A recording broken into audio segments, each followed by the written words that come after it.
Assalamu alaikum, fam. Hope you're doing well. So, recently, I've just been doing a lot of thinking about how Joe Rogan, at first, he was sort of a positive influence, but then later, I realized he was more of a negative influence, and that, he shouldn't be a champion of what we would call conservative, religious young men who are struggling with their masculinity.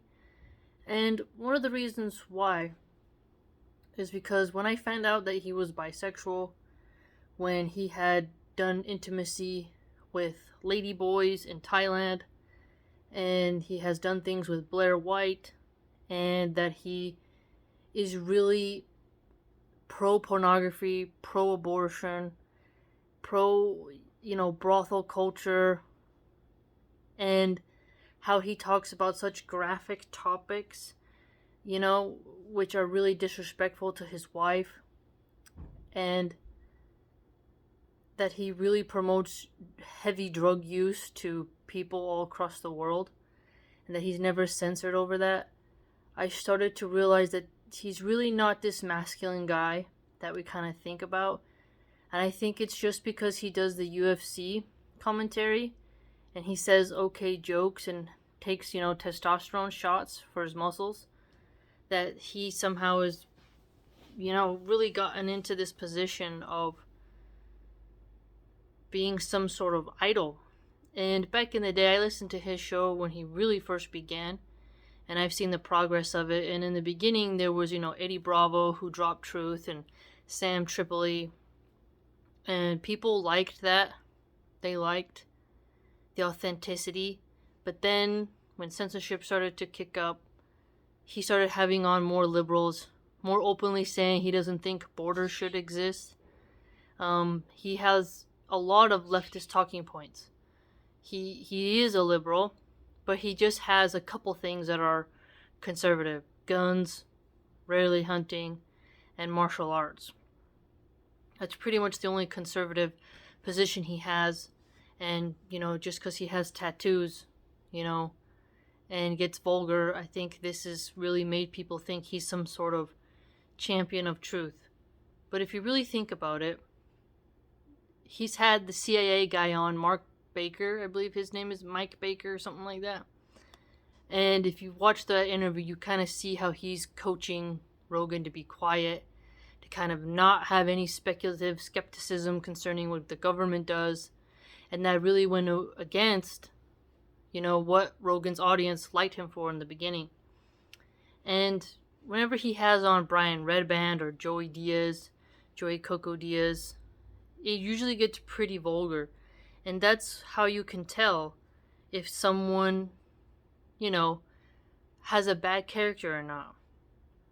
And I noticed that the more I listen to him, he really makes women kind of more sinful, because he's always drinking, smoking cigars. It's like a character in a movie, really. And sure, he helped pay some medical bills for Luke and Tim of Timcast and such. But I kind of just started thinking about how drug use is very damaging for people in general. And that his constant, take DMT, take psychedelics, smoke weed every day, drink hard whiskey at night, that overrides his health advice. Sure, he has on Dr. Rhonda Patrick and that kind of stuff, but at the end of the day, how can you really be healthy if you're constantly smoking and drinking? And I remember watching him during the Sober October month that he used to do with Bert Kreischer, Ari Shaffir, and I think Brian Callen and Brendan Schaub joined in on that. But they were sober for the month of October, and I saw how the energy of him was very different. He wasn't as funny. He wasn't as insightful. He had a very strange energy. And then I realized he is only interesting when he's high and when he's shooting off the cuff. And that he's not some father figure. He isn't someone you'd want to marry to your daughter. The way he, encourages people to lust, adultery, never speaks about marriage in a good way. He calls marriage slavery. He mocks religion more often than not.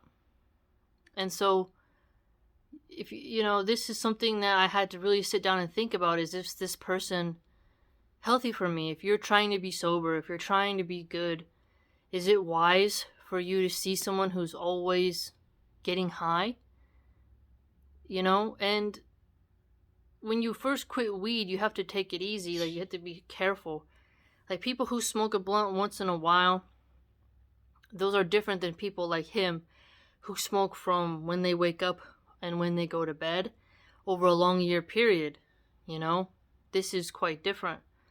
And then on top of that, drinking heavily. And you don't get $200 million to then go against the establishment, right? And his audience is mainly young men, and the things he recommends of doing can get someone in a car crash if they're always high. They can get that person landing in jail if they're caught with paraphernalia that is illegal. And the constant pro-porn, pro-sex work talk, really makes men lust for cheating on their wives, which destroys families, encourages women to enter in dangerous relationships. And I've listened to probably, hundreds upon hundreds of Rogan episodes over the years, so I understand he hands on all kinds of people. He hears their perspective. But I'm talking about when you put the guests aside and you actually get at to what he believes, what he's advocated for. And it is interesting how he's a liberal, yet he left Los Angeles because of the liberal policies, then went to Texas. And Texas is a battleground right now to keep it from going purple and then into blue. And so he didn't change the way he's going to vote, And it just seems interesting, And there's other factors of how he, is a gatekeeper for young comedians on the rise, and that people are only his friend because of influence and power and his reach. And that in itself is a weapon, right? If you go on his show, you get a bunch of subs, you get all this stuff. I mean, it's interesting. And if he really was this sort of anti-establishment person, he'd be facing a lot more. And I think when he did face his minor censorship, he didn't really get too much punishment. He didn't get removed from certain things. He removed episodes on his own volition of Kyle Kalinske, Michael Malice, and some of those figures who were not even controversial. And then people thought it was Spotify who did it, but it was really Rogan, and Rogan never gave a statement why he did that. And so he started taking down the episodes that people really liked that were for his authentic audience, right? So he's changed a lot about who he really is, what he promotes. And since the first of his episodes, where it was just him and Brian Redband, until now, you can see how he has on, people who will help him appear as neutral, right? It's very selected.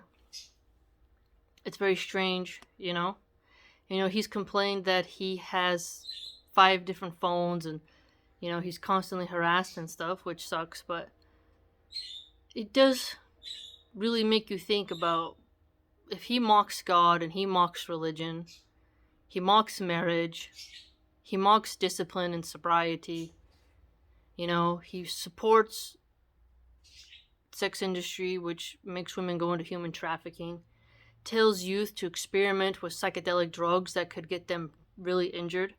Those things aren't censored, but it's when he goes into like health realms and he has on somebody who is a contrarian and really starts to talk about things, then the establishment says, no, bend the knee.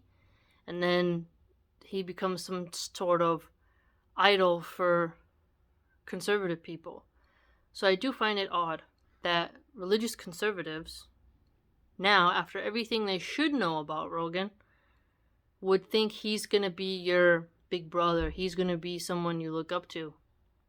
And if you're spending hours of your consciousness on Earth with someone like that, and they're not really dropping knowledge. It's, who they interview, but you're kind of looking at him like, is this guy, by watching him drink over and over and smoke over and over, is this healthy for your mind? And when you have a medical bill, you're going to be the one paying that, not him. If you get caught with DMT, you're going to be in jail, not him. You can't write a letter to him and say, hey, can you bail me out? I did what you said. Or, oh, I took LSD like you said and what you promote, and I did something crazy and I ruined my life. Like, he's not going to be there for you. And the fashion, the sexual hedonism, the drug addiction, these are things that go against the principles of every religion. So if young Republican men who are Christian, who are Muslim, they have to really take a step back. And he also meddles a lot with yoga, and that's a fitna in and of itself for your wife. She's in tight pants, bending over her crotch with her crotch out, and her male yoga instructors touching her, and the man allows it. Like, he has no protective jealousy over his wife, or any other person's wife. So we have to kind of see like what he promotes. And Bert Kreischer, someone who is a rabid alcoholic, someone who acts a fool. Chris D'Elia, who is an admitted sex addict and really into fashion and narcissism. If you start analyzing who his best friends are and their behavior, what they support, what they say, then you begin to see who he really is as a person. Who his closest friends were. I listened to their show, The Fighter and the Kid, with Brendan Schaub and Brian Callen. I used to listen to Chris D'Elia before he had his huge scandal and before he dressed up as a woman. And I started to recognize that these people are bad role models, especially Joey Coco Diaz. And I realized that Joey's really bad for someone like me who tried to leave the gang life. Well, I am out of the gang life, but he's really a bad influence for people who are trying to leave the gang, because he sounds like he's a godfather. He sounds like he's an OG, and he has this sort of consciousness that these thugs have that really brainwash child soldiers. They really brainwash child gang members. Pee-wees they're called. And I realized by watching Joey, I started to almost go back into my old habits, and I don't watch him anymore. And he's always smoking, and I'm like, you can't do that. If you have a productive job, you have a family, if you smoke a blunt at night, okay, or when you don't have kids or you're old and retired, there's an argument to be had. But with his young students who need to fix their life and are struggling with depression, weed every day is not going to be a cure. If you say once a week with a doctor, structure plan, backed by science, okay, but every single day is not good for your lungs. That's a fact. And Joey Diaz, he also gives people edibles against their consent and thinks it's funny. He gives people strong edibles that really make people, just uncomfortable, because he doses them, which is a crime if you give people drugs without their consent, right? And Joe Rogan, all of them laugh about it.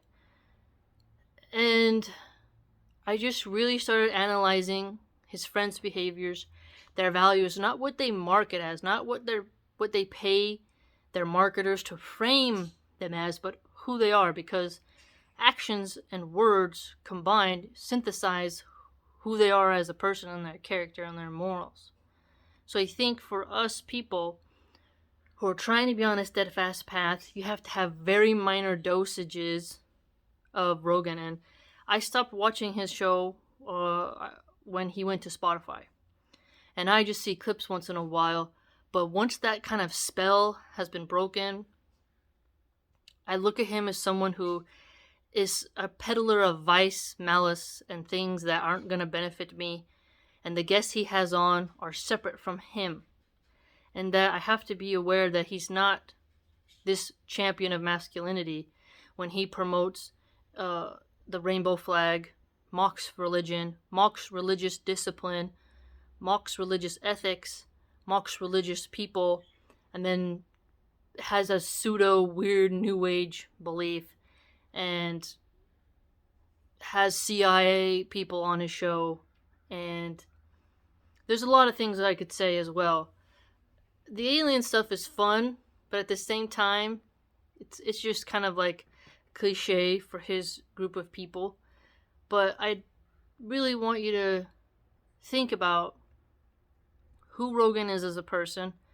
And he's not a champion of free speech. You don't have free speech when a corporate entity pays you $200 million plus, however much else. And he is a millionaire. Okay? No doubt about it. How much the UFC pays him, he owns Onnit. I used to buy the supplements from Onnit, the nootropics. So I just want you to recognize how many millionaires are truth tellers and instead are shepherds of consciousness. And what is he shepherding you to? It's like when you have a tool, a weapon in a video game, there's certain gems and stuff on your weapon or certain engravings that tell you what the weapon can do. Look at what Rogan promotes, who he is, not just, don't look at him through the guests. Look at it, what he promotes himself, what his values are, and then contrast that with conservative religious values if you're actually trying to get into paradise, and say, is he going to help you get there? And how much of his content should you consume? And is watching someone drink and get high a productive use of your time? And his vulgarity, is that good for your spiritual pureness if you're trying to change from being a hedonist? If you're trying to actually get away from temptation, adultery? And is he someone who's just going to really sap away your vital energy into fields that are not productive? So, I long ago, I would have defended Rogan, and I did feel bad for how people kind of took his words out of context, but he did bend the knee and apologize, and he joined the kind of woke culture, and he is a liberal. He's not a right-winger at all. He plays as one, to get some views sometimes, and to keep those certain young male 18 to 32 demographic in line. But I'd argue he shouldn't be your champion. And when you consume his content, you should be wary of listening to him because he is a rich, drug addict, porn addict, and bisexual, and someone who should be taken with a grain of salt with a lot of things he says. And women should definitely not lust for someone who says that he wouldn't mind if his stepdaughter did pornography. Yeah, you need to really be careful not to lust for him. He would not be a good husband just because he has money and he's short, and because he has that East Coast Italian vibe. It's something that we have to really be cautious of, cognizant of, and make sure we're not being groomed and programmed into a lifestyle that empirically destroys thousands of lives every day, and treat him as you would a jaguar. It's interesting to look at, but never turn your back to it or get too comfortable because it might maul you, right? And when you consume his content, just have your guard up.